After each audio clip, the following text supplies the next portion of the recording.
प्रेरणादायक कहानी। एक समय की बात है। एक गांव में दो दोस्त रहते थे, वीर और मोहन।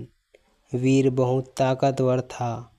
पूरे गांव में उसकी ताकत के चर्चे थे। लेकिन एक कमी थी, वह बिना सोचे समझे काम करता था। वही मोहन कमज़ोर था, लेकिन उसकी बुद्धि बहुत तेज थी। लोग उससे सलाह लेने आते थे। एक दिन दोनों जंगल में लकड़ी काटने गए। रास्ते में वीर अपनी ताकत का दिखावा करते हुए बड़े बड़े पेड़ काट रहा था, जबकि मोहन धीरे धीरे सोच समझकर काम कर रहा था। अचानक जंगल के अंदर से एक खतरनाक शेर की आवाज़ आई। दोनों डर गए। कुछ ही पलों में शेर उनके सामने आ गया।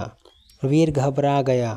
उसने कुल्हाड़ी उठाई और बोला, मैं इसे अपनी ताकत से हरा दूंगा। मोहन ने तुरंत उसे रोका और कहा, नहीं, ताकत से नहीं, दिमाग से काम लेना होगा। मोहन ने चारों तरफ नज़र दौड़ाई और पास में एक गहरा गड्ढा देखा, जो सूखे पत्तों से ढका हुआ था। उसने वीर से धीरे से कहा, तुम शेर को अपनी तरफ आकर्षित करो और फिर धीरे धीरे पीछे हटो।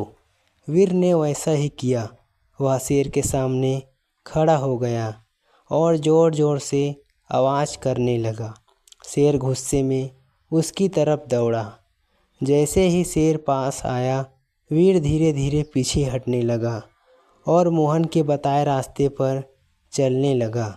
कुछ ही पलों में शेर उस गड्ढे के पास पहुंचा और अचानक उसमें गिर गया। दोनों ने राहत की सांस ली। वीर ने मोहन की तरफ देखा और बोला, आज समझ आया कि असली ताकत शरीर में नहीं, दिमाग में होती है। मोहन मुस्कुराया और बोला, जब दिमाग सही काम करता है तो बड़ी से बड़ी मुश्किल भी आसान हो जाती है। दोनों दोस्त सुरक्षित घर लौट आए और उस दिन के बाद वीर ने भी हर काम सोच समझकर करना शुरू कर दिया। कहानी से सीख, सिर्फ ताकत नहीं, बुद्धि ही असली शक्ति है। मुश्किल समय में शांत रहकर सही निर्णय लेना ही सफलता की कुंजी है।